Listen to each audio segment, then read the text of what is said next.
قرآن میں اس سفر کے دوران ایک بیری کے درخت کا ذکر کیا گیا ہے جس کا نام ہے سدرۃ المنتہا، اور میرے خیال میں یہ ایبسٹریکٹ معنوں کے اندر بلیک ہول کی خصوصیات کو ہی بیان کر رہا ہے، جہاں تک دنیا و کائنات کی تمام مخلوقات کی حد ہے اور وہ اس سے آگے نہیں بڑھ سکتی سوائے سفر معراج پر نبی پاک صلی اللہ علیہ وآلہ وسلم کی ذات بابرکت کے۔ اور اس بات کا ثبوت ہمیں بلیک ہول اور ایک بیری کے درخت کی شیپ کو دیکھ کر ملتا ہے، کیونکہ جیسا کہ ہم نے اوپر جانا کہ دونوں کا اندرونی سٹرکچر بالکل ایک جیسا ہی ہے۔ اور دوسری بات، سورہ النجم کی آیت 16 کے اندر اللہ پاک فرماتا ہے کہ اس درخت پر اندھیرا چھایا ہوا تھا، یعنی بالکل اندھیرے سے کور تھا۔ یہ بات زیادہ حیران کن محسوس نہیں ہوتی، کیونکہ اسپیس کو دیکھ کر ہی اندازہ ہوتا ہے کہ یہاں پر اندھیرا ہی اندھیرا ہوگا، مگر سوچیں کہ اگر اللہ کی ذات اس بارے میں خاص طور پر ذکر کر رہی ہے تو سوچیں کہ اس کے بارے میں یقیناً کوئی نہ کوئی تو خاص بات ضرور ہوگی۔ جی ہاں، ایسا ہی ہے،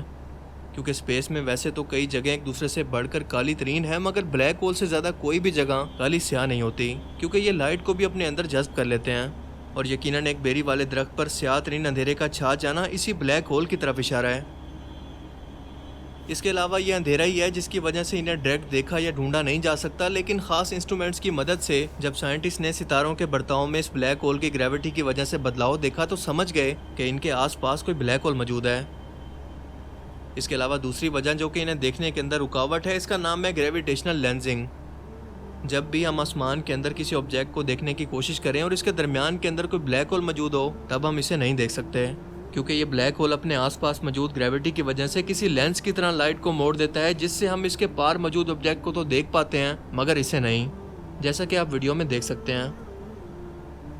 اب قرآن کریم ہماری توجہ ایک بار پھر سے اسی بلیک ہول کی خصوصیات کا اثر نبی پاک صلی اللہ علیہ وآلہ وسلم کی آنکھوں پر بیان کرتے ہوئے فرماتا ہے کہ محمد صلی اللہ علیہ وآلہ وسلم کی نظر نہ تو کسی اور طرف مائل ہوئی اور نہ ہی ایک حد سے آگے بڑھی،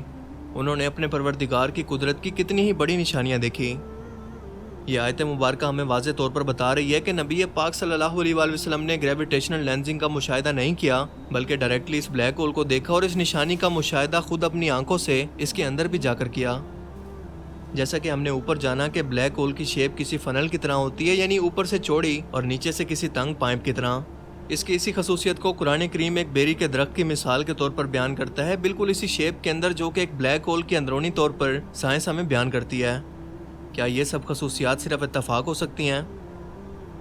اس درخت کی بھی ایک حد ہے جہاں پر یہ جا کر ختم ہو جاتا ہے۔ یہ بات بھی قرآن کریم کی آیت کے اندر بیان کی گئی ہے، جہاں پر اللہ پاک فرماتا ہے کہ اس بیری کے درخت کی بھی حد ہے۔ حیرت انگیز طور پر اب تک سائنسدانوں کو لگتا تھا کہ اس بلیک ہول کے اندر جانے والی کوئی بھی چیز اسپیس ٹائم کے اندر کرو کی وجہ سے بس غائب ہو جاتی ہے، یہ پتہ نہیں کہاں جاتی ہے، ہم اسے ایکسپلین نہیں کر سکتے، کیونکہ ان بلیک ہولز کی کوئی حد نہیں ہوتی، یہ انفینٹ ہوتے ہیں۔ مگر قرآن نے کہا کہ ایسا نہیں ہے، بلکہ اس درخت کی بھی حد ہے، جس کے بعد آخر کار مزید تحقیق نے سائنسدانوں کو یہ ثابت کر دیا کہ ہاں وہ غلط تھے، ان بلیک ہولز کا اندرونی سٹرکچر انفینٹ یا لامحدود نہیں ہے، بلکہ یہ ایک پورٹل کی طرح ہے جس کا ایک کنارہ کسی دوسرے کنارے پر جا کر کھلتا ہے۔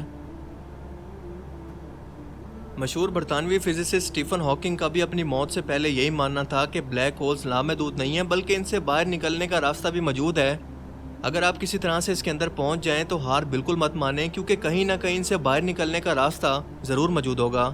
لیکن وہ راستہ ہماری اس کائنات کے اندر واپسی کا نہیں ہوگا، بلکہ کسی اور کائنات کا ہو سکتا ہے۔ میں بھی اسپیس میں ٹریول کرنے کا شوقین ہوں، لیکن اسے میں خود سے ٹرائی نہیں کرنا چاہوں گا۔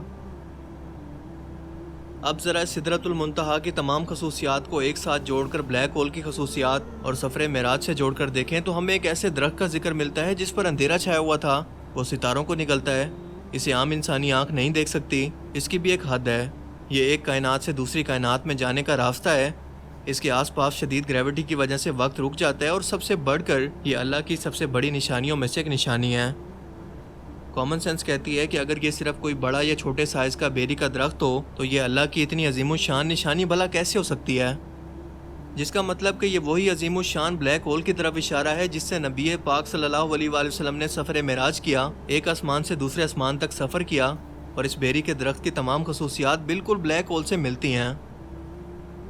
جبکہ قرآن ایک سٹیپ مزید آگے بڑھ کر اسے آسمانی راستہ یعنی ایک کائنات سے دوسری کائنات کا راستہ بھی بیان کرتا ہے، جسے ثابت کرنے میں اس وقت تک تو سائنس صرف ایک مفروضے کی حد تک ہی کامیاب ہوئی ہے، لیکن یہ صرف کچھ ہی وقت کی بات ہے جب یہ بات بھی ثابت ہو جائے گی اور بتائے گی کہ قرآن اور اس کے اتارنے والی اللہ کی ذات بالکل حق اور سچ ہے۔ اور آج کی سائنس جن واقعات کو معجزہ بتاتی ہے وہ قرآن کے صفحات پر آج سے 1400 سال پہلے موجود ہیں، بس ہمیں آج سمجھ آ رہی ہے۔ اور اسی لیے تو بار بار قرآن پاک کے اندر اللہ پاک انسانوں سے یہ سوال کرتا ہے کہ تم اپنے پروردگار کی کون کون سی نشانیوں کا انکار کرو گے. اللہ تعالیٰ ہمیں سمجھنے کی اور نیک عمل کرنے کی توفیق عطا. آپ جو ہے لاسٹ میں لائن کی ہے نا آپ تو مطلب کہ کون سی نشانیوں سے جو ہے وہ آپ کرو گے نا, مطلب ان سے ان کو نہیں مانو گے, کس کون سی چیز ہے ان کی جو آپ نہیں مانو گے. واقعی معراج میں یہ چیز پہلے سے ہی بتائی گئی ہے نا, جب ان کو 7 آسمان پہ لے جایا وہ بھی ایک دن کے اندر اندر ہی وہ مطلب پوری رات میں آ گئے تھے واپس, تو انہوں نے یہ کہا کہ یہ چیز بہت زیادہ مشکل ہے وہاں پہ ایک, تو اب وہ ابھی سائنٹسٹ نے بھی اس چیز کو پروو کر دیا نا کہ وہاں پہ ایک بلیک ہول سا ہے, تو ٹری ہے نا, بیری کا پیڑ ہے, اس کی شیپ مطلب اس کی شیپ ایسے بنی ہوئی ہے جیسے انہوں نے شیپ بتائی ہے. سو بلیک ہول کی شیپ بھی ایسے سیم. باقی بلیک ہول کے بارے میں بتایا انہوں نے تھوڑا نا, وہ زیادہ سائنس سے ریلیٹڈ ویڈیو کی, لیکن ہمیں یہاں دیکھنا تھا کہ قرآن نے وہ چیز کب اور کیسے بتائی تھی, ہے نا. سو یہ چیز ہم نے دیکھ لی اور کافی کمال کی ویڈیو ہے نا. میرے کو میریکلز بہت زیادہ پسند آئی تھی کہ ہم نے ابھی 5-6 زیادہ کرے ہوں گے قرآن کے. ایسا نہیں ہوتا کہ ہم لوگ وشواس نہ کریں, کیونکہ یہ تو ساری وشواس کرنے والی چیزیں ہیں. میریکل آف قرآن اللہ کی کتاب ہے نا, تو اس اور ایک تو ہم نے جو لائیو دیکھا ہوا ہے کیٹ والا, وہ تو ہمارے سچی میں وہ تو ہاں وہ ابھی تک ہم نے اس پہ ایکشن دیا ہے, جا کے آپ لوگ دیکھیں. ہاں اور زیادہ میریکلز ہمیں سینڈ کرتے رہیں, بتاتے رہیں, سو دیٹ ہم دیکھیں اور سبھی کو پتہ لگے جتنے بھی ہیں ہمارے. تو باقی تو فی الحال اس ویڈیو میں guys thank you so much for watching the video. ملتے ہیں نیکسٹ ویڈیو میں.